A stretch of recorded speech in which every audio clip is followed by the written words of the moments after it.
Look at her. Now, Detox is another queen I share a lot of trade with. I got to tell you. God, these race chasers are just getting you and marking you all I'm a off the racer list. chaser. Right, you yeah, know? you're a race chaser.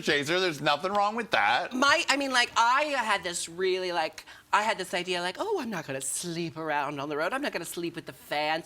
I'll only sleep with people who don't watch Drag Race. Right. That lasted for about 2 minutes. Raja was the one who said, they are star fuckers. They want to fuck a star. And that means you're a star if they want to fuck you. So let them fuck the fucking nothing wrong star. With that. There's nothing wrong with a VIP meet and greet in their pants. You know what I'm saying? A VD VIP. VDIP. No, Detox and I, we met like a year before our season of Drag Race. And I had hosted the show, and I was a little boozy after the show, because, you know, you do your show, you do the meet and greet, then you have a few drinks with your sisters. Totes. You get a little boozy. And so I was still in Guiche. She was just there watching the show. She came up and introduced herself to me. I had no idea she was such a big deal down here in LA and in Florida and stuff. And she comes up and she introduces herself, and I go, do you do drag? And she goes, yeah, I do drag. And I go, do you do share? And she goes, no, I don't really do share. And I just go, you should do share. And then I turned and walked up. Wow. I have no idea what was in my water that night, but Oh, bitch. but we've become so close. I mean, she's absolutely obsessed with my best friend Kenny, who's in the studio. Oh, yes. She's obsessed with him. And we can she's see in love why. with him. So They'd besides make a lovely that, couple. we're cool. Besides the fact that she's always trying to poach my my assistant, poach and prod. Poach and prod and poke. Yeah. Okay. But best sense of humor. She fell off of my fire escape once and almost broke her ankle. Ooh, bitch. That's how we roll. That's how you roll. Big time. Big falling, spending dreams. You know what I mean, man? Man, come on. Look at her, man. Okay.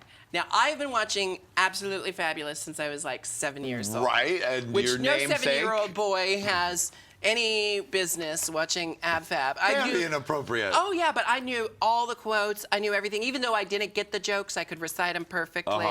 I mean, if it weren't for Eddie Monsoon, there'd be no JINKX MONSOON. Right. Not just the namesake, but like I learned everything that I hold dear about comedy from these two ladies, Lucille Ball, Sarah Silverman, and Devin Green, Maria Bamford. Like, funny females are the only reason I do drag, because I see these women doing the crazy shit they do on their show, and all I can think is, that's what I want to do. I want to fall down a flight of stairs, and I want to smoke 18 cigarettes at once, and I don't know, there's just something so amazing about watching a train wreck like that happen. Right. You know?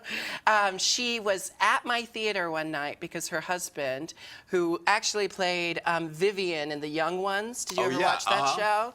Google it! James's Google alert that you're now at 2, okay? Well, I hate it when kids are like, who's that? Who's that? It's like you use your phone for everything but looking up names that you don't know. Yes, exactly. We say that to our staff a lot. They're young whippersnappers. But she was going to see her husband's play. I was doing my Christmas show at the Soho Theatre in London. I was walking down the stairs, and she was walking, so it was like, I was on the mid-level, she was on the top level, and it was like this.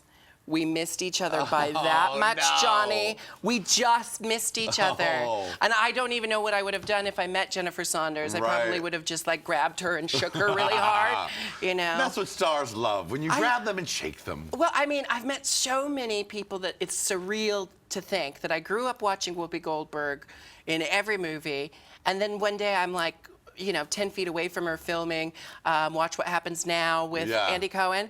And I tell you, I was looking at the back of Whoopi Goldberg's head, and it took all of my strength and willpower not to just scream her name at her. Right. Like, I get what happens to people, you know? I just was sitting there, and all I could see was the back of her head, and I just was like, Whoopi! Whoopi, look at me, Whoopi! Like, but in my head. Right, probably a wise choice, Letty. Yeah. Probably wise. Look at her. Now, I have so many stories about Sharon Needles. Oh, well, please choose the tastiest tea. We hit it off right away. Even when I was in competition with Alaska when they were dating. Right. She was a great friend to me.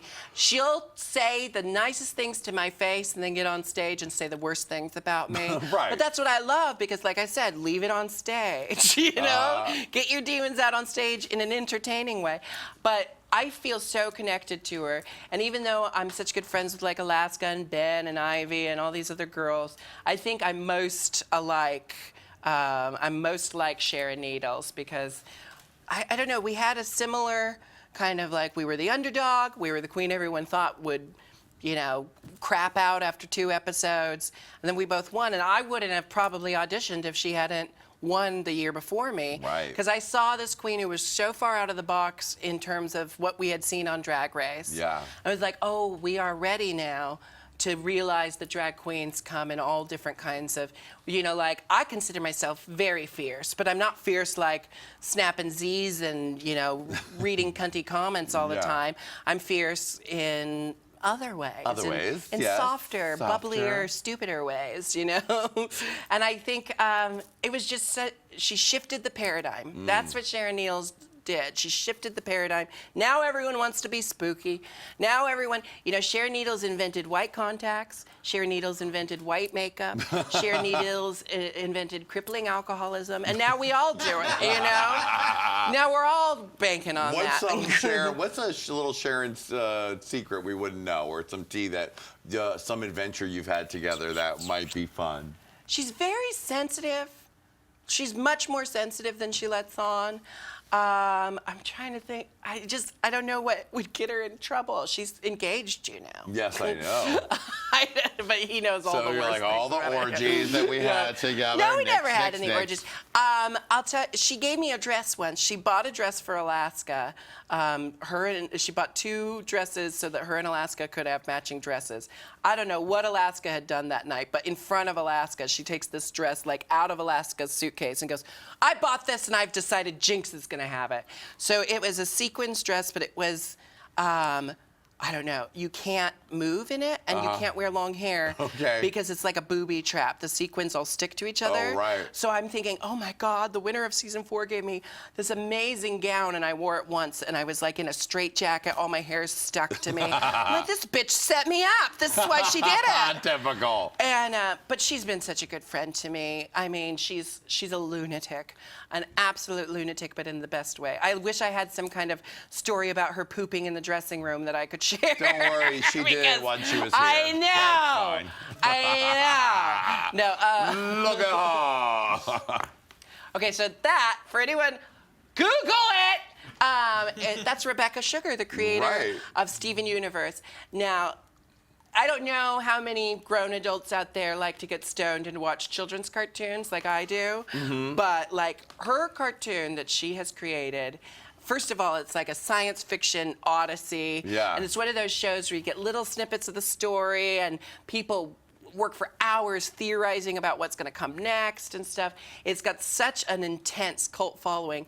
But what's amazing about it is that it is queer-centric, it's female-centric, it deals with trans issues and queer issues and feminist issues, and it's all geared towards young children.